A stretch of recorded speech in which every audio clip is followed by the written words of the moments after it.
Hello guys, welcome back. In this video I will show you how to set up the sleep timer on your XIAOMI A Pro TV.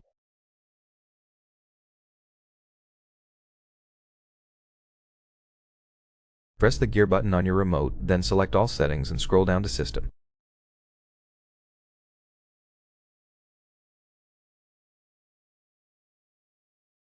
Open the System menu and select Power and Energy. Scroll down to Power option, then select Sleep Timer and choose a value.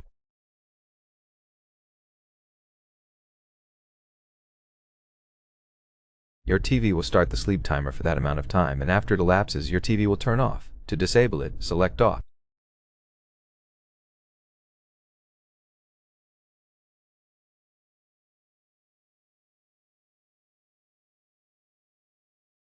That's it. Thanks for watching. If it helps, please consider subscribing to the channel, leave us a like and a comment below, and I'll see you in the next one.